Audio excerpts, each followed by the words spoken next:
देखा भाऊ, तर आज होतो आपला हर्षल भाऊ न लग्न. अरे जय खानदेश भाई लोक, आज घरना डायरेक्ट वॉर मध्ये लिहून भाऊ काढायचं आणि ऊन वगैरे बरं आज कमी होतं, नाही तर डायरेक्ट जलनेवाली की दुआ होईल. आणि आम्ही डायरेक्ट जेवायला लागतच. आज डबा डायरेक्ट कडी भाकर बांधेल होती आणि जेवण वगैरे करी डायरेक्ट सुट्टी करली ती मी. आणि घर येताच आपले जावा नव्हतं भाऊ आपला भाऊ ना लग्न. चेतन भाऊ म्हणे ये म्हणे घरकडे माल बी येण्याचे म्हणे लग्न मा. आणि भाऊ ना घर भिडतात आडी पुरी 3 पत्ती चालू होती. आणि या दोन्ही रोसले बसाडी आम्ही तिन्ही निघ जातच भाऊ लग्न मा. आणि आपण ही लागतच भाऊ निमगुडले आपला हर्षल भाऊ ना लग्न. आठे होता भाऊ साई सम्राट बँड आपला निमगुडना.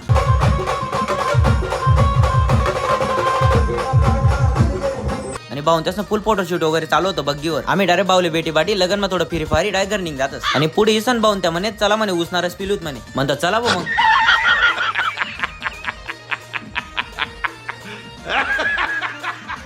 रोख पैसा कोण पास नाही होतात भाऊ, सगळ्यांना फोन पेले होतात. आणि फोन पेले डायरेक्ट प्रॉब्लेम लागच भाऊ. ग्लास बी सगळं धुवायला झालं होतं, काहीच उरेल नव्हतं धुवायला. फोन पेले प्रॉब्लेम मिळाला होता. मग भाऊन त्या चालतो जीपे कर देतच. आणि घर येतात आपला सत्यवादी ऑनलाईन सेंटर मध्ये सापघुशी झाला होता. आमना गावना सर्प मित्र अक्षय भाऊ पण लागला होता. आणि आटे काय साप सापडणार नाही, पण दुसऱ्याकडे डायरेक्ट सापडी जास भाऊ. दुकाना बाजूला आयसर लायला होती. डायरेक्ट आयसर ना चाकमा घुशी झालो. तोच होता का दुसरा होता पण होता भाऊ.